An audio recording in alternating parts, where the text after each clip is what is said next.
तो आज की वीडियो में हम लोग इलेक्ट्रिकल एनर्जी के ऊपर बात करेंगे और मोस्टली पावर के ऊपर बात करेंगे, ठीक है। लेकिन शुरू करने से पहले आपसे एक सवाल पूछा जाएगा। सवाल ये है कि भाई आपके पास एक इलेक्ट्रिकल सर्किट है जिसमें एक बैटरी है और दो बल्ब्स हैं, एग्जैक्टली सेम है, बिल्कुल एक जैसे हैं, कोई फर्क नहीं है। सवाल ये है कि जब बैटरी को ऑन करूंगा तो कौन सा बल्ब ज़्यादा रोशनी करेगा। अब इसके बारे में सोचिए, वीडियो को यहाँ पे पॉज कीजिए और लिखिए क्या आपका आंसर क्या है, ठीक है। तो आप में से शायद कुछ लोगों ने ये सोचा होगा कि भाई जो पहला वाला बल्ब है ये ज़्यादा रोशनी करेगा, और रीज़न आप ये दे रहे हैं कि भाई पहले वाले बल्ब में करंट पहले एंटर हो रही है और कुछ करंट ये यूज़ करेगा बल्ब रोशनी के लिए, और जब करंट यहाँ से निकलेगी तो वो करंट कम हो गई होगी और जो दूसरे बल्ब में कम करंट जाएगी, इसलिए दूसरा बल्ब जो है वो कम रोशनी करेगा, ठीक है। तो अगर आप ऐसा सोच रहे हैं तो आपको अपने कान के नीचे थोड़ा जोर से बजाना चाहिए, क्योंकि वो गलत है। अगर आप देखो, करंट के पास एक ही रास्ता है, करंट यानी चार्ज का फ्लो। चार्ज जो है वो कंजर्व रहता है, वो खुद ब खुद गायब नहीं हो जाएगा। तो जितनी करंट यहां पे एंटर कर रही है उतनी ही करंट यहां पे भी एंटर करेगी, क्योंकि करंट को कंजर्व रहने का है। तो दोनों में सेम करंट जाएगी, मतलब दोनों सेम रोशनी पैदा करेंगे। तो कहने का मतलब ये है कि ये जो बल्ब है यहाँ पे, ये करंट को यूज़ नहीं करते हैं रोशनी करने के लिए, ये यूज़ करते हैं एनर्जी को। और एनर्जी कहाँ से आती है इनके पास? बैटरी से आती है। और जो चार्ज कैरियर्स हैं वो खाली एनर्जी को ट्रांसफ़र करने का काम करते हैं, और यहाँ पे आके एनर्जी कन्वर्ट हो जाएगी, तब्दील हो जाएगी। किस में कन्वर्ट हो जाएगी? हीट और लाइट में। सिमिलरली यहाँ पे भी हीट और लाइट में। तो अब अगर आपके पास दोनों बल्ब सेम है, एक तरह के हैं, जो कन्वर्जन होगा वो कन्वर्जन सेम होने वाला है, इसलिए दोनों बल्ब्स सेम रोशनी पैदा करेंगे, ठीक है। तो हमने अभी देखा कि अगर आपके पास एक सर्किट है जिसमें आपने एक बैटरी लगाया और सर्किट में आपने एक बल्ब भी लगाया, तो बल्ब रोशनी करेगा, जगेगा। तो आप देखो तो क्या हो रहा है यहाँ पे एनर्जी का कन्वर्जन हो रहा है। एनर्जी एक फॉर्म से दूसरे फॉर्म में कन्वर्ट हो रही है, चेंज हो रही है, तब्दील हो रही है, या फिर एनर्जी का ट्रांसफर हो रहा है। यहाँ पे बैटरी में केमिकल एनर्जी है, वो किस में चेंज होगी? वो चेंज होगी चार्जेस की पोटेंशियल एनर्जी में, और वो किस में चेंज होगी? फाइनली लाइट और हीट में, बल्ब में, राइट। तो अगर देखो तो हमने क्या किया हुआ है, हम लोगों ने बड़े सारे खिलौने बनाए हुए हैं। बल्ब हो गया आपका, पंखा हो गया, कार हो गया, एंड सो ऑन, राइट। और उनसे हम अपने फायदे के लिए काम निकालते हैं, उनसे काम करवाते हैं हम लोग, ठीक है।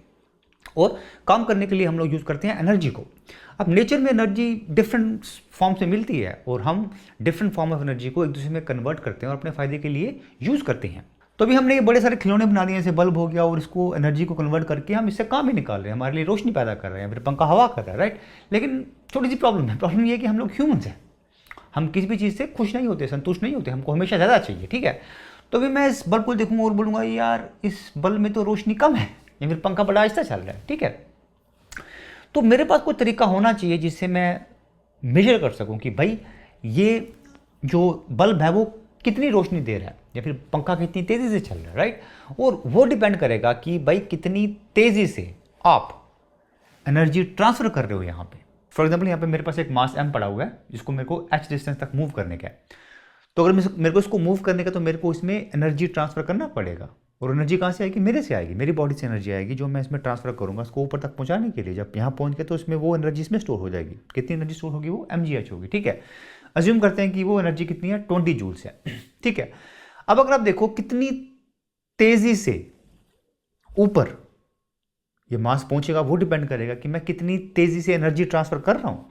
फॉर एग्जाम्पल अगर मेरे को 5 सेकेंड लग रहे हैं इसको नीचे से ऊपर लेके आने के लिए, तो हर सेकेंड मैं कितनी एनर्जी ट्रांसफ़र कर रहा हूँ? 4 जूल्स हर सेकेंड। अगर मेरे को 2 सेकेंड लगते हैं इसको नीचे से ऊपर लेके आने के लिए, तो मैं हर सेकेंड 10 जूल एनर्जी ट्रांसफ़र कर रहा हूँ। अगर मेरे को 1 सेकेंड लगता है तो मैं हर सेकेंड कितने? 20 जूल ऑफ एनर्जी ट्रांसफ़र कर रहा हूँ, राइट। तो कितनी तेज़ी से ये पत्थर ऊपर आएगा, या फिर कितनी तेज़ी से आपका बल्ब रोशनी करेगा, या फिर कितनी तेज़ी से पंखा चलेगा, वो डिपेंड करता है कि आप कितनी तेज़ी से, किस रफ्तार से एनर्जी को ट्रांसफ़र कर रहे हो। यहाँ पे बड़ी जल्दी कर रहे हो, यहाँ पे कम कर रहे हो, राइट। किस रफ्तार से, कितनी तेज़ी से आप एनर्जी को ट्रांसफ़र कर रहे हो, कन्वर्ट कर रहे हो, उसको फिजिक्स में एक बड़े फैंसी नाम से जाना जाता है, उसको पावर बोलते हैं हम लोग। जो मैंने निकाला कि 4 जूल पर सेकेंड, या फिर 10 जूल पर सेकेंड, 20 जूल पर सेकेंड, ये सब पावर है, राइट। और रोज़मर्रा की ज़िंदगी में, डे टू डे लाइफ में आप ऐसा इस पावर को यूज़ करते हो। फॉर एग्जाम्पल आप काफ़ी बार बोलते हो कि भाई मेरी बाइक या फिर मोटरसाइकिल की पावर इतनी अच्छी नहीं है। उसका मतलब ये होता है कि भाई जो इंजन है वो एनर्जी को मैकेनिकल वर्क में इतनी तेज़ी से कन्वर्ट नहीं कर पा रहा है, ये मतलब होता है उसका, ठीक है। तो अब देखते हैं कि भाई इलेक्ट्रिकल सर्किट्स के लिए पावर वो कैसे निकालते हैं, उसकी एक्सप्रेशन क्या है, ठीक है। फॉर एग्जाम्पल अगर आपके पास 2 बल्ब दिए गए हों और पूछा जाए कि भाई दोनों में से ज़्यादा तेज़ी से ज़्यादा रोशनी कौन सा करेगा, वो आप आंसर कर सको, ठीक है। तो पावर के लिए हम शुरुआत करेंगे एक जेनरिक एक्सप्रेशन से। आपको एक जेनरिक एक्सप्रेशन देंगे जो आप कहीं भी यूज़ कर सकते हो, पंखे पे यूज़ कर सकते हो, मोटर पे यूज़ कर सकते हो, वॉशिंग मशीन पे यूज़ कर सकते हो, ठीक है। और उसके बाद स्पेशल केस देखेंगे हम लोग कि कितनी तेज़ी से आपकी जो इलेक्ट्रिकल एनर्जी है वो हीट एनर्जी में कन्वर्ट हो रही है। फॉर एग्जाम्पल आपका बल्ब, ठीक है। तो अभी जेनरिक केस से शुरू करते हैं, ठीक है। तो मेरे पास यहाँ पे एक सर्किट है, एक बैटरी है, बैटरी के कारण आई करंट पैदा हो रही है इसमें, और वो करंट कहाँ जा रही है, एक ब्लैक बॉक्स में जा रही है। ब्लैक बॉक्स मतलब इसके अंदर कुछ भी हो सकता है, रजिस्टर हो सकता है, आपकी मोटर हो सकता है, कुछ भी हो सकता है, अपने को परवाह नहीं, ठीक है। गौर करने वाली बात, इंपॉर्टेंट बात यह है कि भाई जब चार्ज ए से बी तक मूव करता है तो उसकी जो एनर्जी है वो कम हो जाएगी। हमने देखा स्टार्टिंग के वीडियो में कि एनर्जी कम होगी उसकी, राइट। यानी कि ए और बी के बीच में पोटेंशियल डिफरेंस होगा। पोटेंशियल डिफरेंस किसके बराबर होगा, जितनी आपने एनर्जी लूज की है, कम हुई है, डिवाइड करो उसको जितना चार्ज मूव किया है। ये आपने को पता है पोटेंशियल के वीडियो से, राइट। तो कितनी एनर्जी कम हुई है इसकी, वो किसके बराबर होगा, जितना पोटेंशियल डिफरेंस है multiply by D Q, right. तो आप देखते हैं कि भाई इस केस के लिए पावर कितना होगा। तो पावर हमने यहाँ पे देखा कि भाई पावर होता है कितनी तेजी से आप एनर्जी को ट्रांसफर कर रहे हो, यानी कितनी तेजी से आप हीट या वर्क कर रहे हो। जितनी एनर्जी ट्रांसफर हुई है उसको डिवाइड करो आप टाइम से, जैसे हमने यहाँ पे किया था, आपके पास पावर आ जाएगा। तो यहाँ पे कितना एनर्जी ट्रांसफर हुआ है, इतना एनर्जी ट्रांसफर हुआ है, राइट। इसको अगर मैं डी टी टाइम से डिवाइड कर दूँ तो मेरे पास पावर आ जाएगा, राइट। तो ये आ जाएगा आपके पास डी क्यू, डिवाइड करो डी टी से। D Q by D T क्या है, कितनी तेजी से चार्ज मूव कर रहा है, वो क्या होता है, करंट होता है, राइट। तो D Q by D T की जगह क्या आ जाएगा आपके पास, आई करंट आ जाएगा। तो पावर का एक्सप्रेशन क्या आ गया, power I into V A B, ठीक है। तो अभी इतनी तेजी से आपकी जो एनर्जी है वो ट्रांसफर होगी या कन्वर्ट होगी इस इलेक्ट्रिकल एनर्जी से किसी और फॉर्म ऑफ एनर्जी में।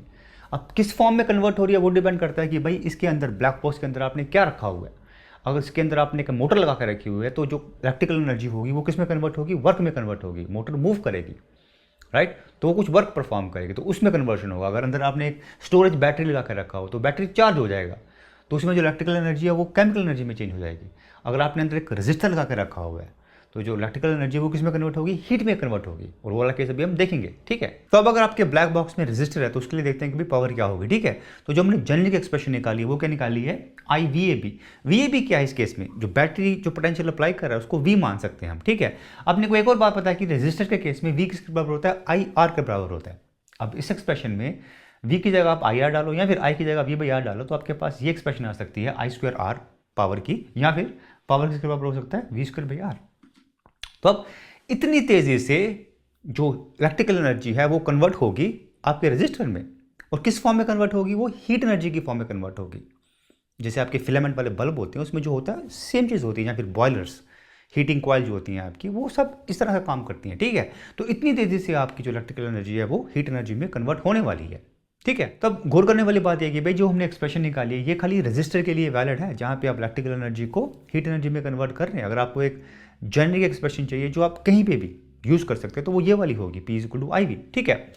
तो अब अगर आप देखो यहाँ पे कितनी तेज़ी से इलेक्ट्रिकल एनर्जी हीट एनर्जी में कन्वर्ट हो रही है वो डिपेंड कर रहा है करंट पे या फिर वोल्टेज पे डिपेंड कर रहा है, राइट। तो इसको यूज़ करके हम लोग एक सवाल को आंसर करेंगे, क्वेश्चन को आंसर करेंगे जो हमने रेजिस्टेंस के वीडियो में आपसे पूछा था। सवाल ये था।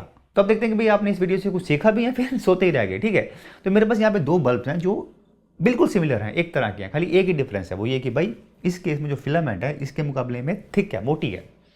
तो सवाल ये कि जब मैं इन दोनों बल्ब्स को दो डिफरेंट सेम वोल्टेज की बैटरी के साथ जोड़ता हूँ तो कौन सी ज़्यादा रोशनी पैदा करेगा, ये वाला या फिर ये वाला, ठीक है।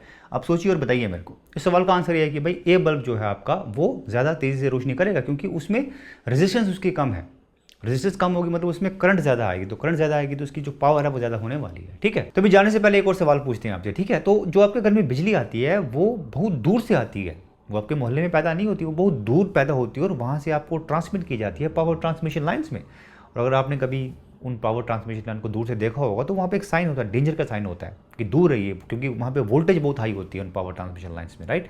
तो सवाल ये कि जब बिजली को आप ट्रांसमिट कर रहे हो बहुत दूर से तो वो हाई वोल्टेज पे क्यों ट्रांसमिट करते हो, और उसका आंसर इन दो इक्वेशंस में जो हमने अभी निकाली है, ठीक है। और उसका आंसर आपके एनसीईआरटी की किताब में भी है, तो ठीक है। आप सोचिए और मेरे को बताइए कि भाई क्या रीज़न है, ठीक है। तो आज के लिए बस इतना ही, आपसे फिर मुलाकात होगी। थैंक यू सो मच, शुक्रिया।